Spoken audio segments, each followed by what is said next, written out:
Welcome to Abolition Radio, the broadcast outreach of Love Never Fails, inviting you to join the fight to end human trafficking. Oh, give me eyes to see. Oh, give me strength to lead. You give me all I need. So give me courage to believe. Each week, Abolition Radio sheds light on the darkness of modern slavery, celebrates the work of abolitionists who are fighting for freedom, and equips the church to engage in the work of justice with hope rooted in God's Word. Our goal is to see a radio audience become an army of gospel activists. You're in the neighborhoods we live in. You're in the ones we're passing by. You're in the ones we call our neighbors. And the ones who still escape our eyes. Now, here's the host of Abolition Radio, founder and executive director of Love Never Fails, Vanessa Scott. Thanks, Dave, and welcome to Abolition Radio, the broadcast outreach of Love Never Fails. I'm here today in the studio with my partner in justice, Yay. PIJ. Yes, love it. Benita Hopkins. Hello, everybody. Hi, Benita. Partners in justice. That's right. And we also have a very special guest in the studio with us as well, and also Gift. Yes, she is a gift. And she is the leader of a new program called Progressive Transitions, but has just a plethora of experience in this fight against human trafficking. And I have here with me today is Norma Ward. Thank you. Thank you so much for having me. And I am very vested in this fight. Yes. I have been for a long time and will continue to be. Yes, she is. Yes. So I heard a couple folks were talking with Norma in the hallway before she came in, and they said, "Oh, you're going to drink from a fire hose today. You're going to learn some things." So I am excited to learn more about, first of all, how Love Never Fails can support you and what you're doing.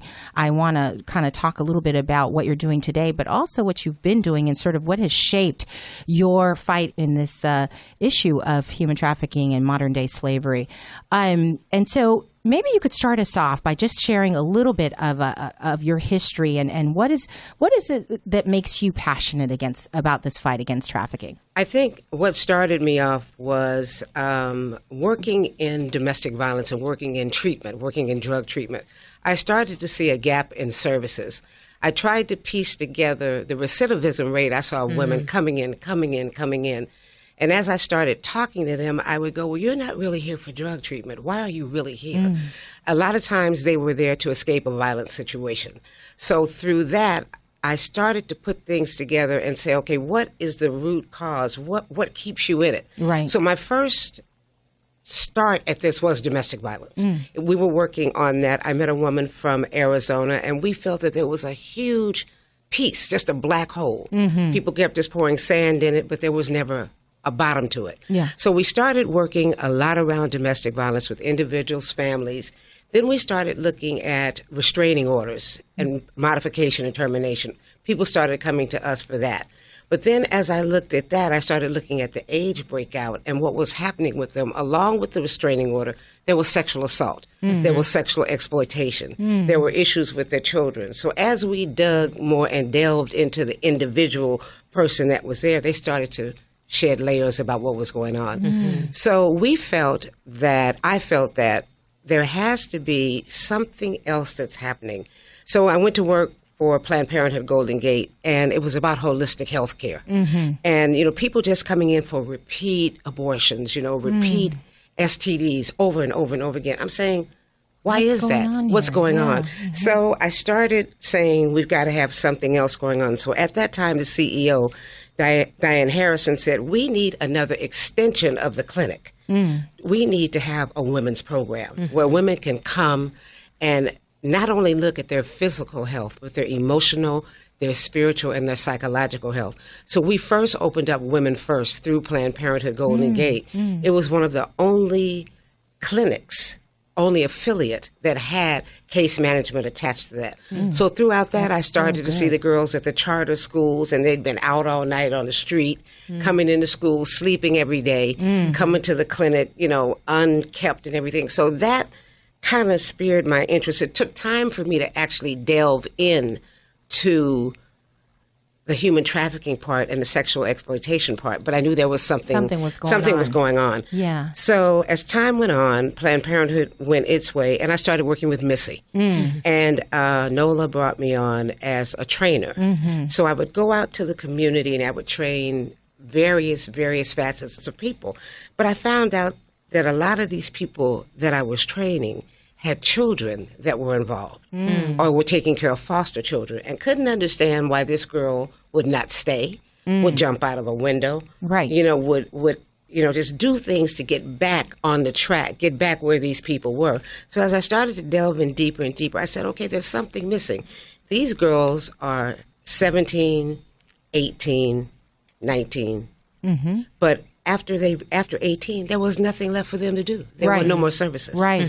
So we were contacted by the Office of the Public Defender to say there are no services for girls 18 and over. Right. So we started this process at Progressive Transitions where these girls come in via the court referral. One of the biggest problems we see for them is that they've been doing this now for so long. Right. Since they were 12. 12 years old. Yeah. So right? they don't graduate. It doesn't stop. Right. When they become 18. Right. It just continues. Yeah, and this is one of the reasons why we're so passionate about not using the word prostitute. Absolutely. They're victims. Right, because you don't just turn 18 and all of a sudden become a criminal. Right. You've been doing this since you were 12. You've been getting victimized and exploited, and now you're 18, and now you're termed a criminal, and you should be sitting in a jail. It just doesn't make sense. Right.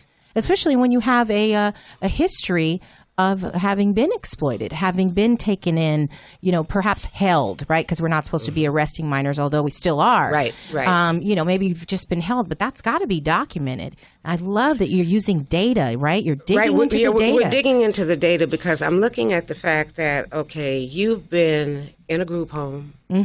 You were from a single family. Right. Your mother had a history of drug abuse. There's been environmental violence that's been a big part of your life. So you're escaping this. Right. You're getting away from this. And then when I talk to these girls about, tell me about you and tell me how it started. Tell me how you got here. Half the time they don't have an answer.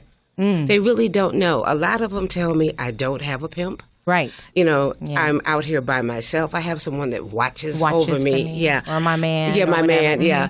But they don't look at it as exploitation. Right. Yeah, it's me making ends meet. Yes. Yeah. I'm providing for my family. Yeah, trying the to next hustle, as they say. Yeah. I was doing a presentation last week at Templo de la Cruz in Hayward, and we invited some of our young ladies, and I was referring to what was going on as exploitation, and some of the young ladies are on different stages of change. Some of are pre-contemplation, some are already in maintenance, and so the expressions on their face, almost as if to say, what is she talking about?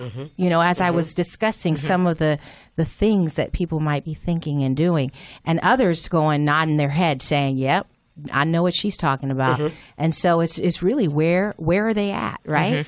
And I think getting them to realize what they're involved in. Right. Because so many of them, I say, so tell me how you even got here. Well, I went out with my friends. Right. And I said, and what did your friends do to coerce you to start doing this? Well, I saw them with things. I saw them with getting their hair done, getting their nails done, with the big purse, with the fashion. Right. And they could not figure out how they could get this on their own. Right. And they felt deserving of it by any means necessary. So they look at it, okay, I'm going to do this. I'm going to get out. I'm not staying. I'm just doing it for a couple of months. But as everything got brighter and quote unquote more glamorous to them, right, they got in it. Yes. And now they're like enmeshed in it. And a lot of them have children, but their children are with their parents. Right.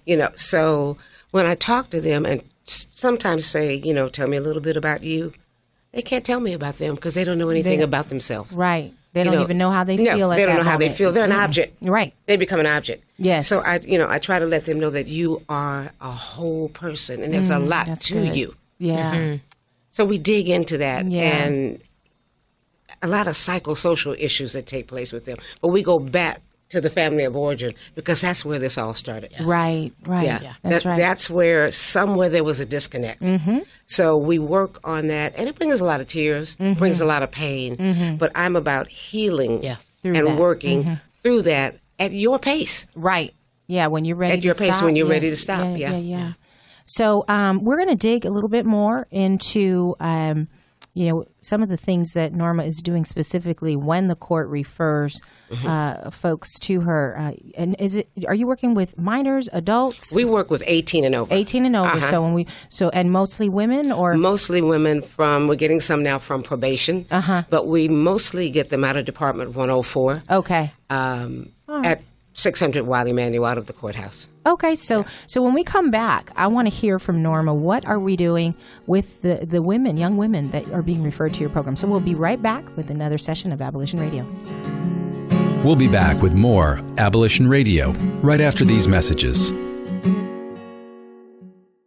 Trash bills weighing you down? At Case Industries, we specialize in lowering waste costs and providing trash consolidation and compaction services for multifamily properties, condos, and commercial shopping centers. Let us help you reduce operating expenses and increase property NOI. Case Industries, saving the planet, saving you money. Contact us today for a property trash and recycling assessment online at caseindustries.us or call 510-566-4223. That's caseindustries.us or call 510-566-4223. Case Industries, the property manager's friend.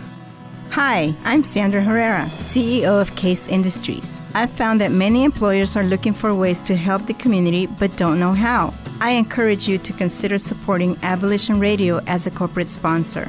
Love Never Fails offers all the resources necessary to help young women and men overcome the trauma of exploitation and abuse. And that's why I'm proud to have Case Industries supporting Abolition Radio.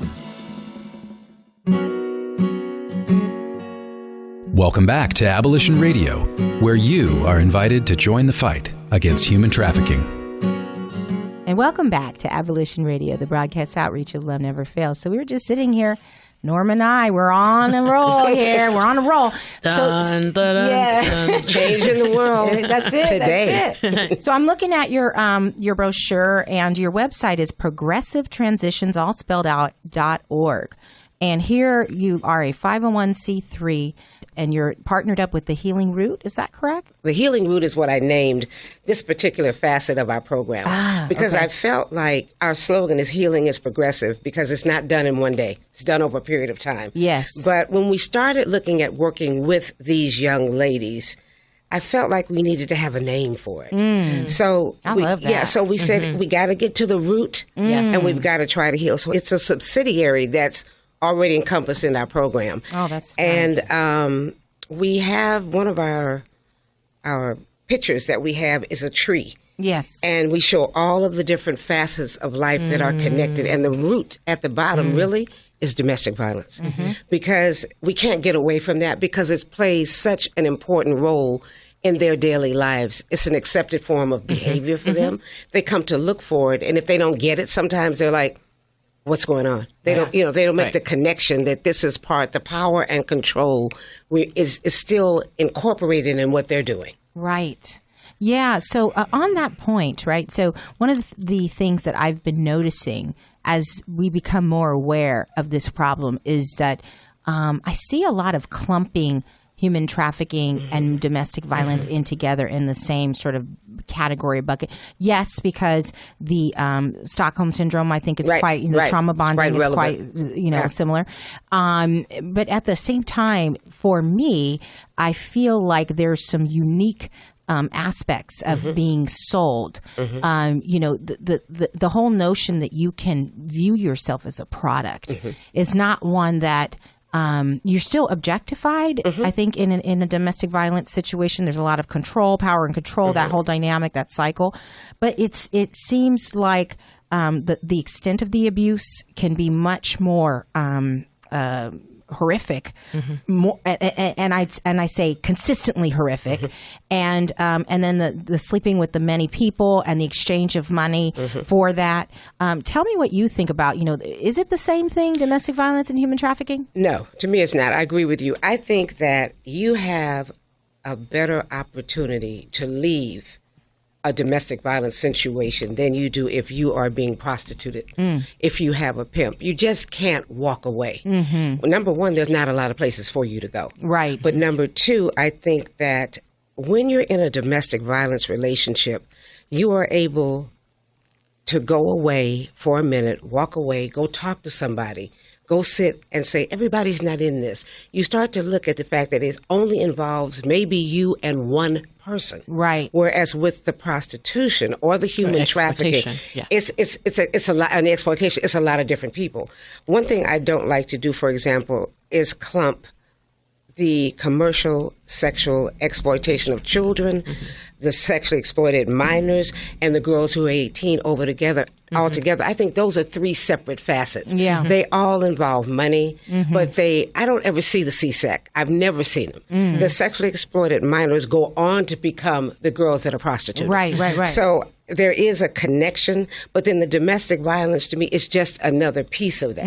I have women that are in domestic violence relationships, but they have jobs. They have children. They have husbands. They have homes. Right. The girls that I see 18 are paying $200 a night to stay in a hotel. Right. Or they're staying with a friend, or they may go stay with their mom intermittently, but they don't have any roots. Right. And for me, I see it's a system.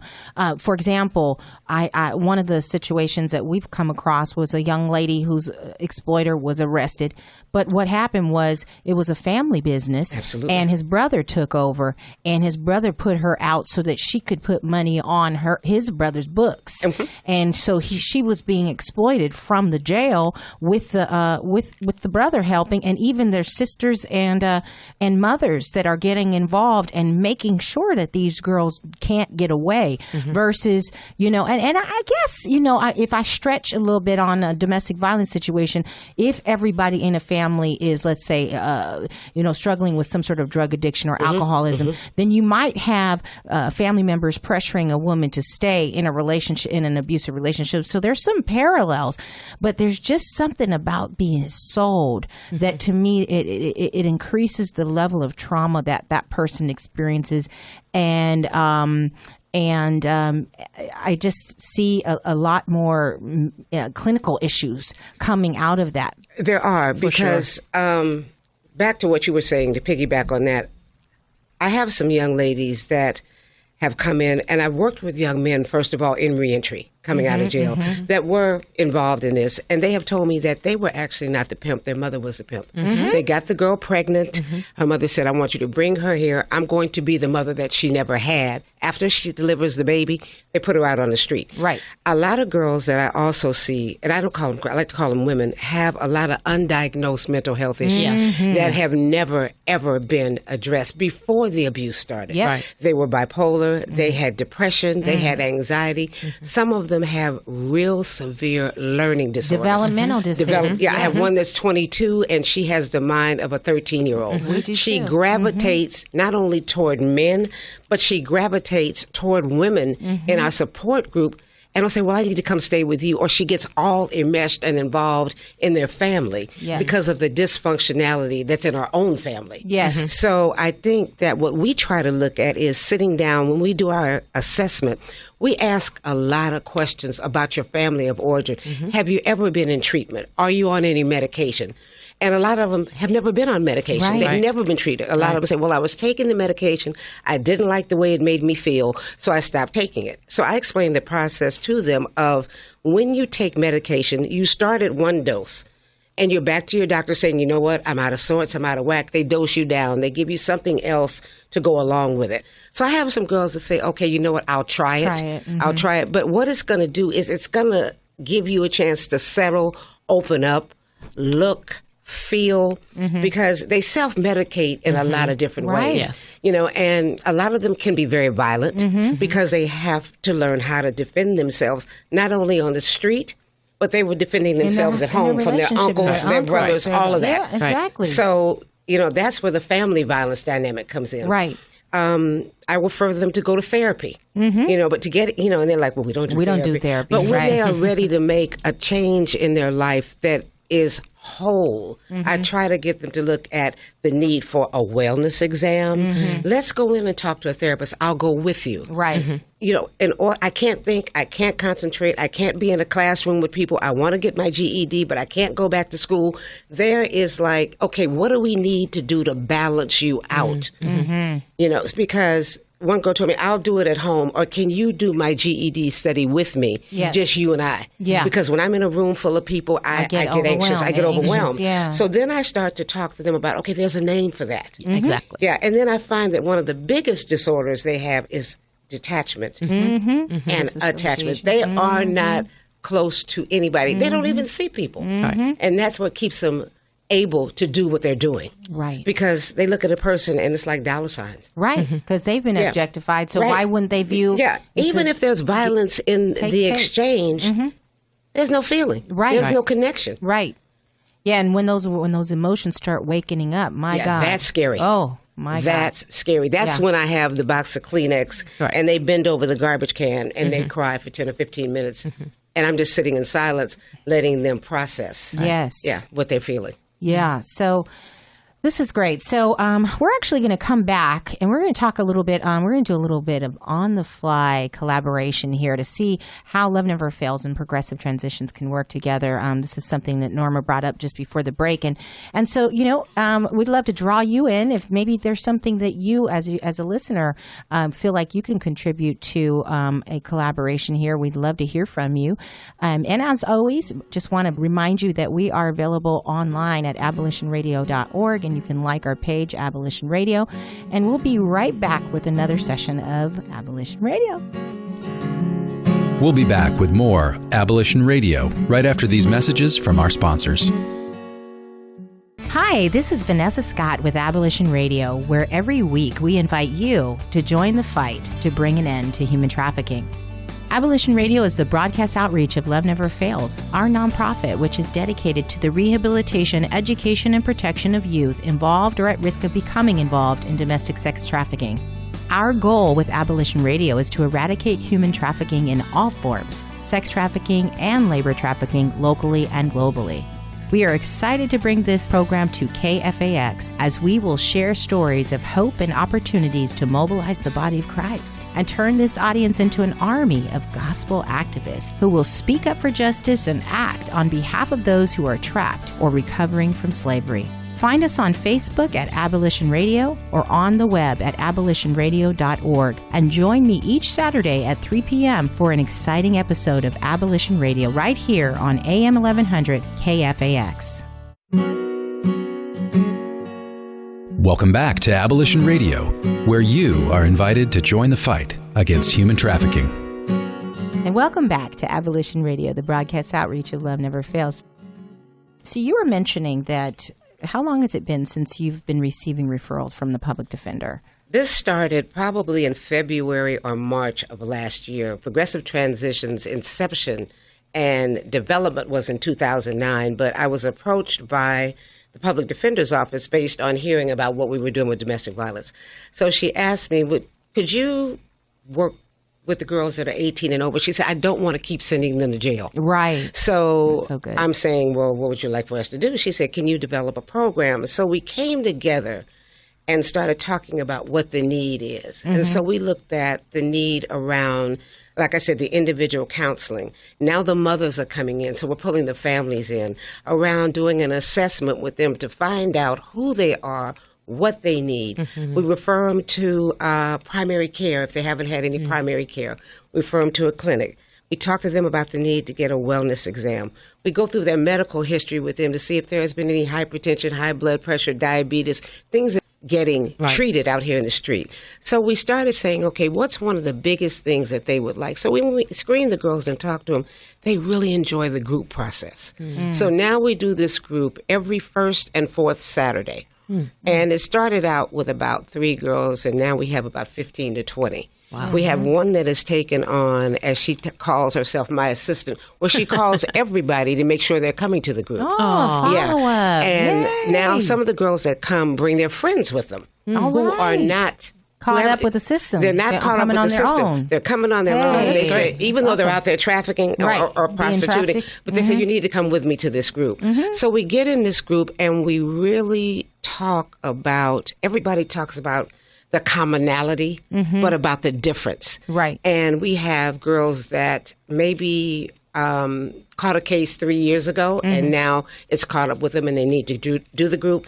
And they talk about a myriad of things about how they got into it, how they got out of it, how they haven't been out here for 2 or 3 years. One girl last week shared that what made her stop was that she got shot. After she put her 2-year-old on the sidewalk, a guy walked up and shot her in the chest and in the ankle. She said, that stopped me right then and there. She said, it's been 2 years. So I think when hearing that, that's got to make a difference. And making these girls look at this, because some of them, there's no connection to what they're doing. Right. And they're pregnant. Yeah. And they're still out here prostituting while they're pregnant. Oh, yeah. So, you know. I was actually talking with Valley Pregnancy Center about this, and you know, the leadership over there, because of the analytics that you talked about.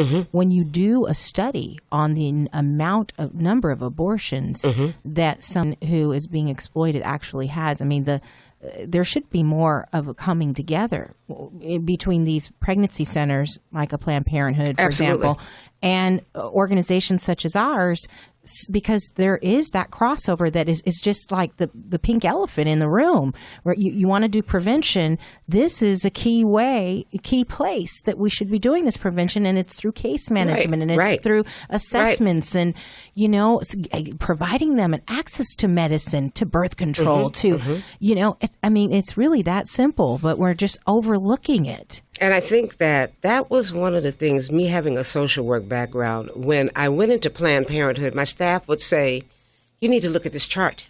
So I'm looking at this chart, and this girl had been in repeatedly for abortions, 3 or 4. So I'm like, okay, now it's my time to step in and start asking her what's going on. But also looking at the constant sexually transmitted infections and how this is getting passed back and forth, and why do you have this and what's going on. So that kind of started me, I think, on the track, and I didn't even realize it, on this role of saying, okay, we've got a teen clinic going here, we've got girls 18, 19, 20, you're having abortion number 3, your boyfriend is in Santa Rita jail. What's going on? What's going on? It's a whole connection. Right. So that's, again, with when we had Women First, it really gave myself and my staff, the case managers at that time, an opportunity to sit down and say, okay, what do we need to do? We need to pull partners in. We need to pull public health in. We need to have health fairs where we can spread the word about this. We need to be able to go out and do some face-to-face contact, some walking, some talking to churches, to people about this, because this is a subject that people don't want to broach.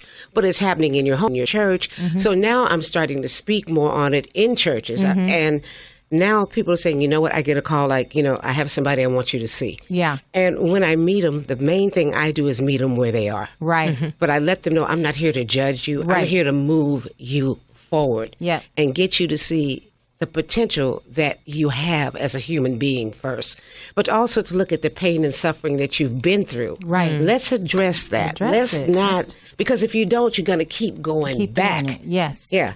So one of the things that just popped into my head right now, and this is a little bit controversial, but, you know, this whole issue of pro-choice, pro-life, and when you think about, I would be surprised if somebody who is pro-choice would be a proponent of just kind of overlooking the fact that really the person who's having this abortion did not even have a choice to become pregnant in the first place. Absolutely. And so, you know, even to those of you who are listening that may not be pro-choice or pro-life, you know, this is just an interesting thing to grab hold of, that, you know, a victim of human trafficking, a modern day slave, does not have the choice to decide to get pregnant. And so in essence, you know, when they're going off and getting abortion number, and I think 3 is quite low. I think it's more like 10, 15 abortions.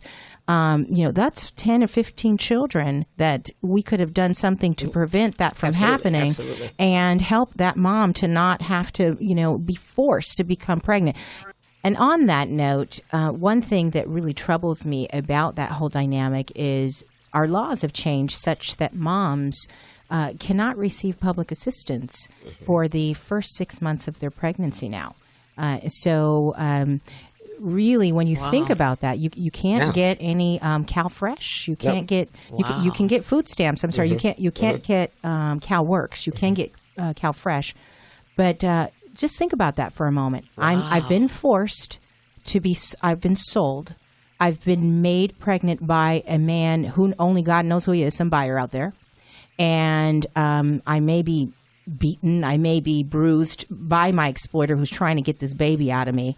I can't go and request public assistance because it's not considered a viable pregnancy until I'm 6 months pregnant. Wow. And so now I'm stuck in a never-ending system of exploitation. Very, very troubling to me. And something, again, I spoke to Valley Pregnancy Center about, and we talked about maybe doing some more to raise awareness about this.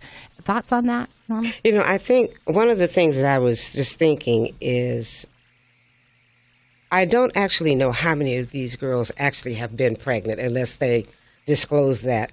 I talk to them sometimes, and I've had maybe 4 or 5 that felt if I had this baby by the gentleman that's supposed to be my boyfriend or that I'm supposed to be involved with, that he'll keep me. We're going to be together. It's just everybody else is going to go. Yeah. So it becomes a means of trying to develop that nuclear family. A title, yeah, and they have a name for what they call themselves, but wifey. Yeah, wifey. One of the good ones, one of the right? good ones, because it's a real derogatory name that they get tattooed on their side. But a lot of the young women that I see that are 18, 19, 22, 23, they've never been pregnant. Yeah. And they have taken all the precautionary measures not to get pregnant. However, they have a large family from brothers and sisters. Their mothers have had 3 kids by 3 different fathers.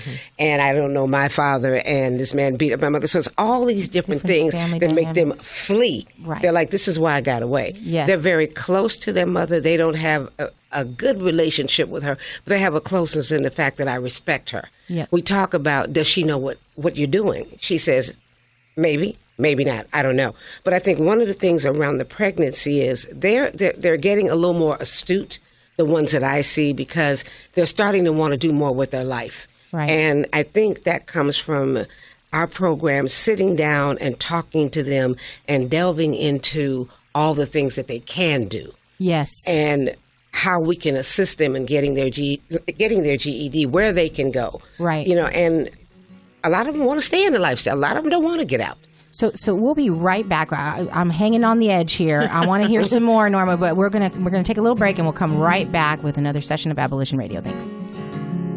We'll be back with more Abolition Radio right after these messages.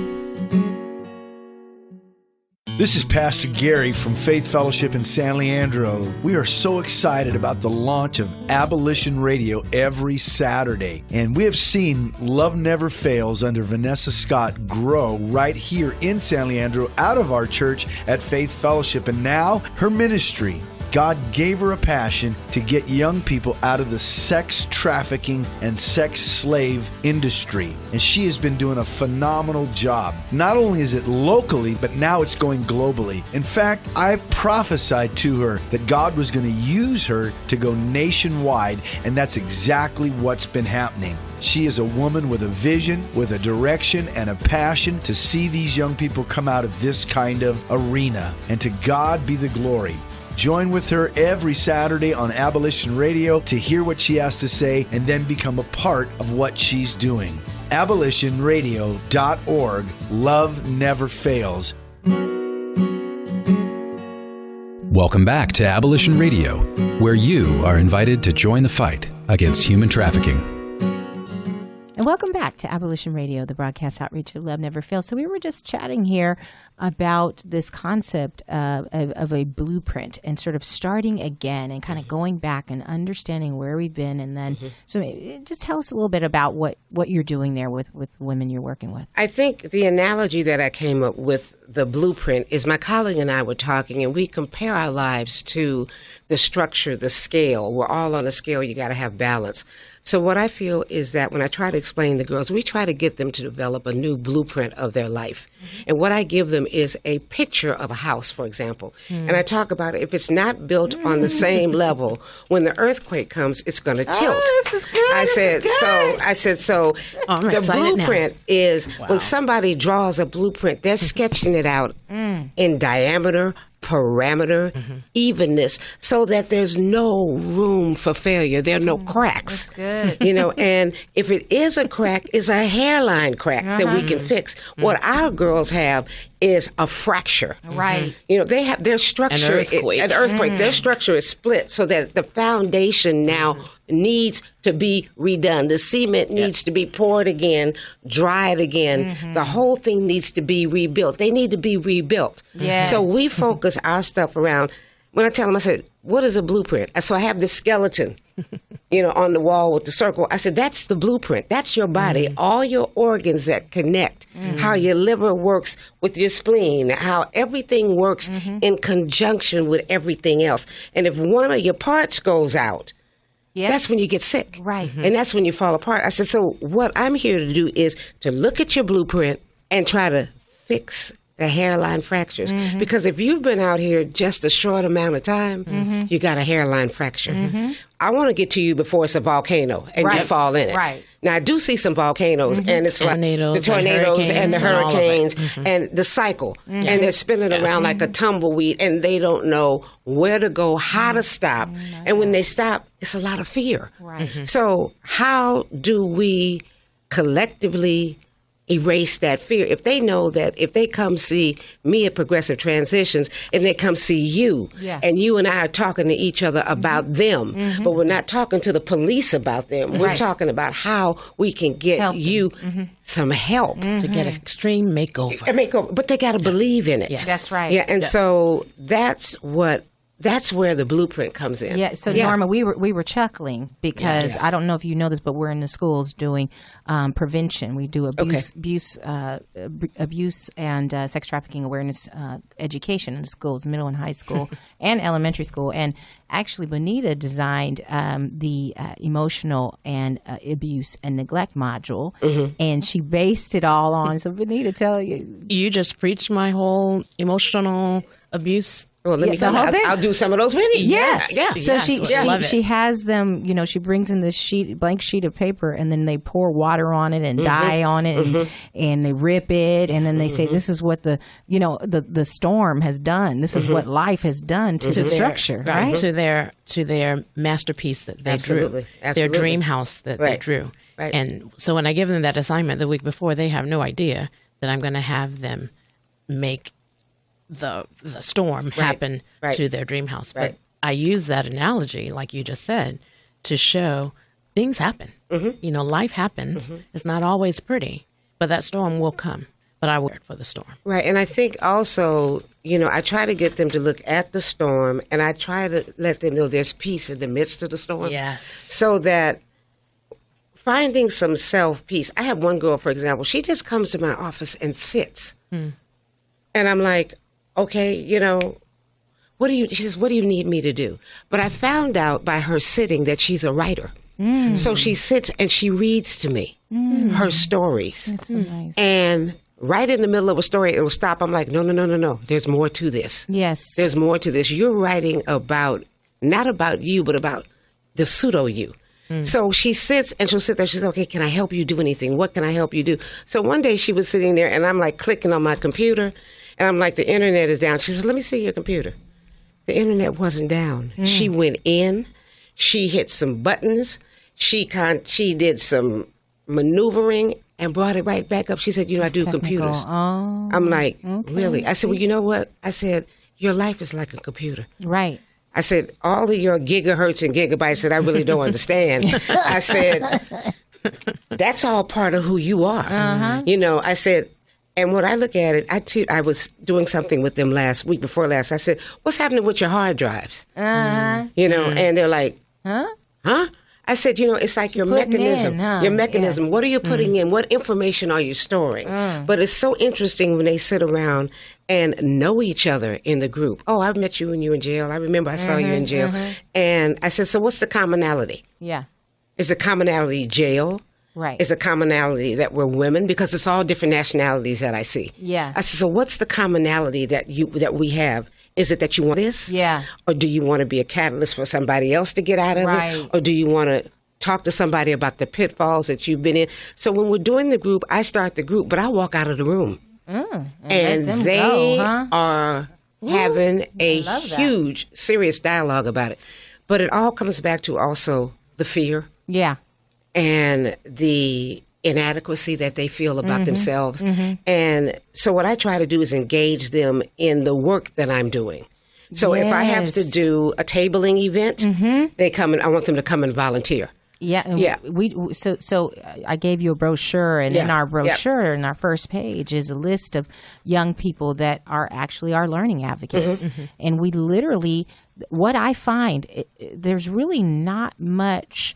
You can learn a little something by talking at folks, but where they learn the best is by coming out with you on that table and talking about their experience and reaching another like them and knowing that they had a difference in their life, to be useful, to be important, to be heard, to be to hear yourself. Like we had one of our young ladies, she was telling her story at Templo de la Cruz this last week, and she said it just felt good to hear myself speak my truth. And even she didn't have enough time to do her whole presentation. She was kind of annoyed, and she expressed that to me. I didn't get all my time. Her even being able to advocate for herself that way, to say, I didn't get all my time. That was healthy. Yes. So all of it, is excellent. So we only have a few more minutes, and I really want everyone who's listening to have an opportunity to hear, what do you need to further, how can we support you here at Love Never Fails, or people that are listening? How can we support you? I think that, well, of course, funding. Yes. That's what we need. We need. Yeah. And our website, as we speak, I got a call before I came here, is under construction because we're redoing it. But we're looking at collaboration. If we work together as one, we're unstoppable. Yep. And the more of us that come together that are like-minded, because it's not about you taking 80% of the grant and me taking 30%. It's like we're splitting the work. We're being able to share the resources and share the clients. Yes. So that our clients know there's somewhere I can go. There's something I can do. And to piggyback on what you just said, what makes me feel good is when somebody says, Ms. Norma, I want to do what you're doing. I want to do social work. I want to do this. I say, okay, let's make it happen. Right. This is how we can start. And some of them feel like I'll never be able to do it. I say, but you will. You will. You will. And they only knew what our stories look like. I'm trying to tell you. And the thing is that for them to be able to go out and bring other people in with them on a Saturday. And those girls are sitting there nodding their head all the time, like voluntarily, okay, nodding their head. Not in their head, like, I understand what you're saying. And it's about, again, the self-worth, the self-esteem. Yes. Yeah, that is the biggest thing. And I think what people need to understand is we are doing this work because this is what God has called us to do. Right. You couldn't have told me I was going to be doing this 10 years ago or 15 years ago. Exactly. No way. Exactly. Because it was always, it took me, and I always share this, and I share it with my mom.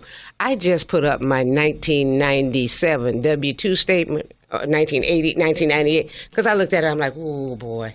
I'm like, back then and now.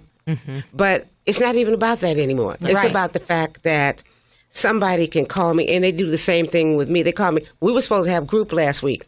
Why are you changing the schedule? Right, trying to get in the I'm face like, you know about what? it, right? You're like, I need to cancel. I need to change the schedule because I got to do a health fair. Well, when's the next group? Keeping you accountable. Keeping me, they hold me accountable. Yeah.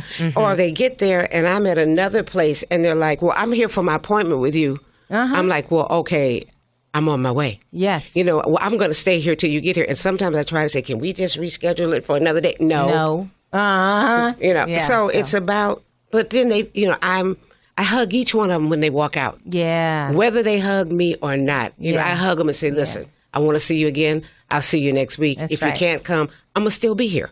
Yeah. This one right here. Yeah. Me and you, we're like this. We're like this. We are like this. And it's like, I always have to tell them, sometimes I have to get up and say, you know what?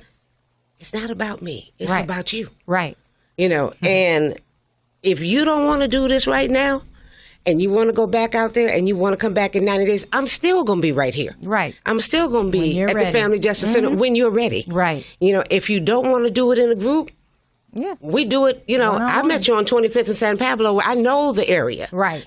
So I'm, and some people say, I want you to talk to my boyfriend. I'm like, hey, okay. We have a group, men's services that can go out over there and speak to him. Yeah, see, that's what we need. So we need to sit down and figure out. Yes. We can so stay change this. tuned. Yeah, we are going to have Norma back on, and we will talk about what we've come up with offline in the way of a collaboration that really, kind of builds upon everything you've been hearing about. We are going to go to break, and we'll be back in just a second with another session of Abolition Radio. We'll be back with more Abolition Radio right after these messages from our sponsors. Trash bills weighing you down? At Case Industries, we specialize in lowering waste costs and providing trash consolidation and compaction services for multifamily properties, condos, and commercial shopping centers. Let us help you reduce operating expenses and increase property NOI. Case Industries, saving the planet, saving you money. Contact us today for a property trash and recycling assessment online at caseindustries.us or call 510-566-4223. That's caseindustries.us or call 510-566-4223. Case Industries, the property manager's friend. Hi, I'm Sandra Herrera, CEO of Case Industries. I've found that many employers are looking for ways to help the community but don't know how. I encourage you to consider supporting Abolition Radio as a corporate sponsor. Love Never Fails offers all the resources necessary to help young women and men overcome the trauma of exploitation and abuse. And that's why I'm proud to have Case Industries supporting Abolition Radio. Welcome back to Abolition Radio, where you are invited to join the fight against human trafficking. And we're back with another session of Abolition Radio, the broadcast outreach of Love Never Fails. I want to thank Ms. Norma Ward for joining us today. And again, if you want to find out more about her organization and how you can help her, you can find her at www.progressivetransitions.org. Also want to make sure that you like a couple of our pages. So Abolition Radio on Facebook, as well as Love Never Fails on Facebook. And of course, if you want to listen to this recording or any past recordings, you can go to abolitionradio.org. Also, I think Benita has a whole list of things that are going on in the next month or so. Yes, a busy month. So next Saturday, April 12th, at Lift Ministries, we will be having our monthly network meeting, Love Never Fails network meeting, and that's from 2:15 to 4:15. Once again, that's Lift Ministries at 22580 Grand Street in Hayward. And also, the week of April 20th through the 25th marks SIM Week, Alameda County's Sexually Exploited Minors Week, and we are heavily involved with that as well. I know there will be some movie releases that week. Mm-hmm. On Tuesday, the 21st, we will be a part of the proclamation being proclaimed at Oakland City Hall that morning, 6 o'clock that evening for the proclamation at Oakland City Hall. And our YCAT, our Youth Commission Against Trafficking, will be participating on the Friday night, the 24th, at the open mic night, which will be from 6 to 9 at Betty Ono's on Broadway there in Oakland. And we will be following that with our walkathon in Hayward on the 25th. And so watch our website for those things coming up. That next day is Justice at Cornerstone Livermore Church. And on the 2nd of May is Missy's Gala yes. at the Rotunda in Oakland, and the Freedom Summit on May 9th at Levi Stadium in Santa Clara by the Bay Area Anti-Trafficking Coalition. Get your tickets there. And our next training on our education program will be on the 16th, the following Saturday in Hayward.